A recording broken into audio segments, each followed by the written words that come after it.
Merhaba arkadaşlar, kanalıma hoş geldiniz. Bugün sizlerle birlikte ekonomiyi yorumlayacağız. Dünya para piyasalarının teknik analiz verilerinden bahsedeceğim. İlk olarak bir piyasa yorumumu yapacağım. Ardından da sizlere dolar analizimden bahsedeceğim. Gözler yurt içerisinde enflasyon verilerine çevrilmiş durumdayken, ithal girdi bağımlılığımızın yüksek olması sebebiyle yurt dışını anlamadan yurt içerisinde enflasyonu kontrol altına alamayız. Özellikle bu noktada yurt dışı fiyatlarının yükseldiği bir ortamda enflasyondaki düşüşlerin kalıcı olması mümkün görünmüyor. Bir yandan kurdaki yükseliş devam ettiği sürece kurun birikimli etkilerini her zaman enflasyon üzerinde görmemiz mümkün olacaktır. Elektriğe gelen %15, akaryakıt olarak kullandığımız LPG'de 39 kuruş ve konutta kullandığımız doğalgazda da %12'ye varan ve sanayide kullanılan doğalgazda ise %20'ye varan oranda zamın gelmesinin etkilerini Temmuz ayı enflasyon raporunda hep birlikte göreceğiz.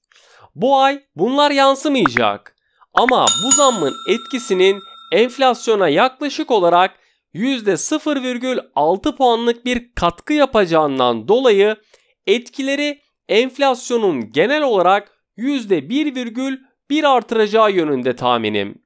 Yani daha önceki raporlarımda da belirttiğim gibi enflasyonda düşüş bekleyemeyiz. Ayrıca enflasyonu yaz ayına doğru %19 ila %20 olabilme ihtimalinde yüksek olduğunu söyleyebilirim. Dünya genelinde ise enflasyondaki artış devam ediyor. FED yani Amerikan Merkez Bankası, Avrupa Merkez Bankası, Japonya Merkez Bankası ve İngiltere Merkez Bankası gibi dünyanın en önemli merkez bankalarının para basması arz yönlü enflasyonu tetiklerken vatandaşların bu paraları tüketime dökmesi de harcama kanalıyla talep enflasyonunu yaratıyor. Dünyada artan petrol fiyatları, gıda fiyatları ülkemizde de enflasyonda yukarı yönlü baskıyı artırıyor. Bundan sonraki süreçte muhtemelen faizler tekrar gündeme gelip bu sefer artırım yapılıp yapılmayacağını tartışacağız. Türkiye'nin benzerlerine göre hala en yüksek reel faizi vermekte olduğunu söyleyebilirim. Türkiye %2,06 reel faiz verirken son faiz artırımı sonrasında bize en yakın ülke konumuna gelen Rusya'da ise negatif bölgede 0,49 reel faizi verdiğini görüyoruz. Nisan ayı enflasyonunun %17,14 seviyesine yükseleceğini tahmin ederken Mayıs ayı enflasyonumuz da %16,59 olarak gerçekleşmişti. Böylelikle artan enflasyon oranı bizim reel faizimizi %1,60 seviyesine kadar geriye çekebilir. Üfedeki artışın devam etmesi ve kurun birikimli etkilerinin de devreye girmesiyle enflasyondaki düşüşün 4. çeyreğe kalacağını şimdilik söyleyebilirim. Bu durum reel faizlerinde daha da geri çekilmesine yol açacak. Bu yüzden kısa vadede bir faiz değişikliği yani bir faiz indirimi beklemiyorum. Sürpriz bir faiz indirimine yönelik gelecek her karar enflasyon görünümünü bozacağı için şimdilik şok kur artışları da yaşatabilir. Merkez Bankası 17 Haziran'da gerçekleştirdiği son toplantısında 24 Haziran'da yayınlanan toplantı metninde şunları vurgulamıştı. İşlenmemiş gıda fiyatlarının taze sebze meyve fiyatlarındaki düşüş sebebiyle gerilediği ifade edilirken, kırmızı et fiyatlarındaki belirgin artışın etkisiyle diğer işlenmemiş gıda alt grubunda yükseliş kaydedildiğini ifade ettiler. İşlenmiş gıda fiyatlarında ise alkolsüz içecekler dikkat çeken kalem olurken, çiğ süt referans fiyatlarındaki artışın da gıda enflasyonu üzerindeki riskleri canlı tutan bir diğer unsur olarak karşımıza çıkmıştı. Uluslararası gıda ve tarımsal emtia fiyatlarındaki artış eğilimi Mayıs ayında hızlandı.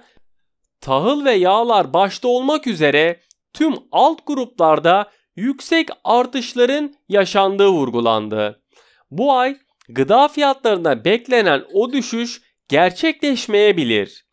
Türkiye Cumhuriyeti Merkez Bankası enerji grubu yıllık enflasyonda Mayıs ayındaki ÖTV artışının sarkan etkileriyle Haziran ayında da akaryakıt fiyatlarındaki artışların gerçekleşeceği, ancak yüksek baz etkisi nedeniyle enerji grubu yıllık enflasyonunun gerilemeye devam edeceğini söyledi.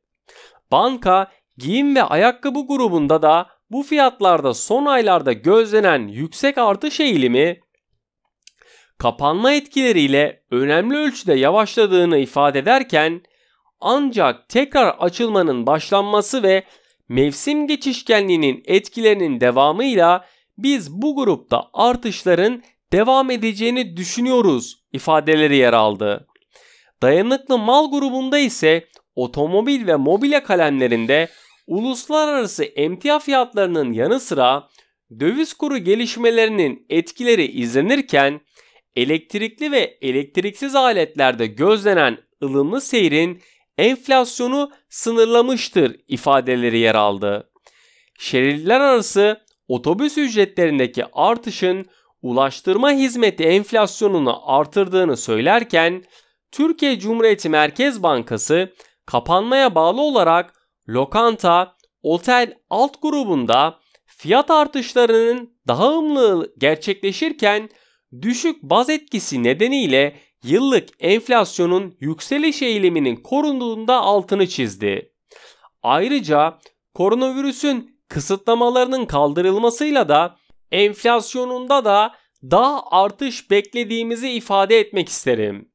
Nisan ayına ilişkin piyasada enflasyon beklentileri aylık bazda %1,46 seviyesinde oluşurken yıllık beklenti ise %17,25'te oluşuyor. Haziran ayına ilişkin piyasada enflasyon beklentileri aylık bazda %1,5 oluşurken yıllık beklenti ise %17 seviyesinde oluşmakta.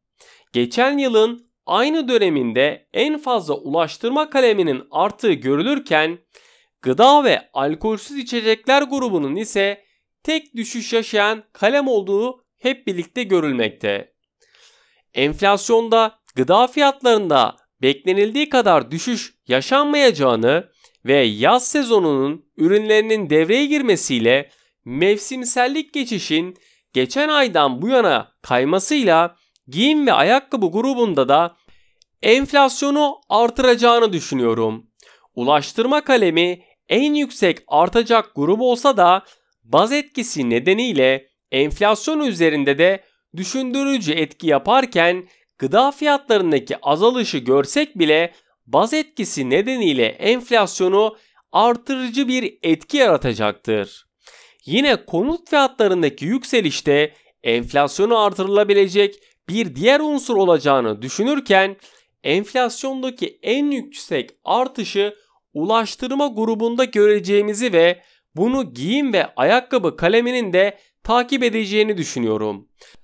Ayrıca döviz kurunun birikimleriyle birlikte etkilerinin de enflasyonu yukarı itici bir neden olarak da saymamız gerekir.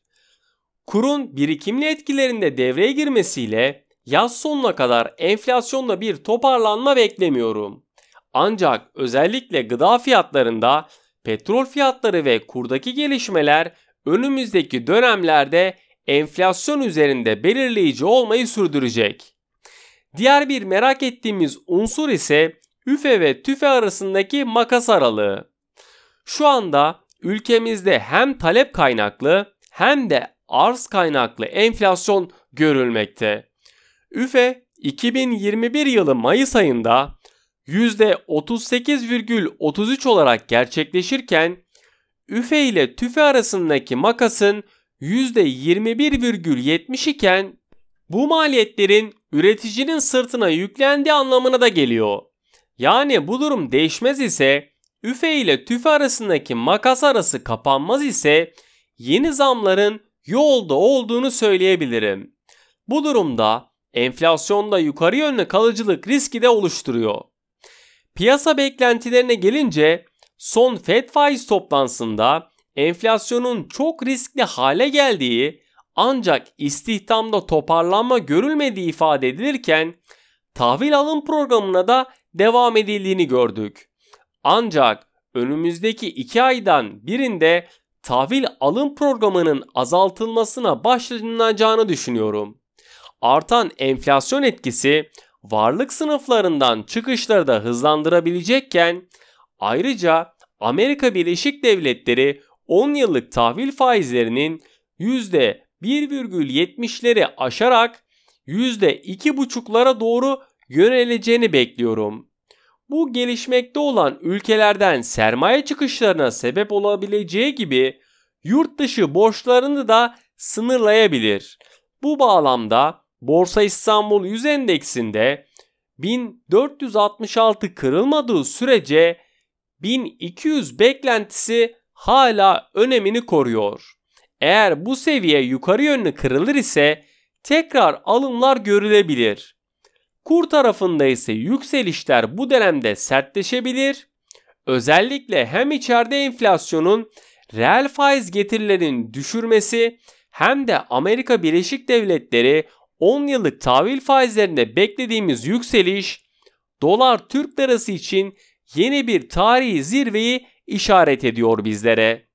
8,80 Türk lirası seviyesinin üzerinde kalıcılık sağlaması halinde 9,50'lere doğru ataklar hızlanabilir. Dolar Türk lirasına teknik olarak baktığımızda önümüzdeki dönemde hem yurt içi hem de yurt dışındaki gelişmelerin kuru yukarı yönlü hareket ettirebileceği ihtimali daha çok ön plana çıkarken aşağıda 8,47 Türk lirası seviyesinin kırılması halinde önce 8,27 ve arkasından 8 Türk lirasına doğru düşüşler yaşanabilir. Yukarıda ise 8,80 Türk lirası seviyesinin üzerinde önce 9,50 ve arkasından 10 Türk lirası seviyesine doğru güçlü alımlar yaşamamız muhtemel. Beni dinlediğiniz için teşekkür ederim.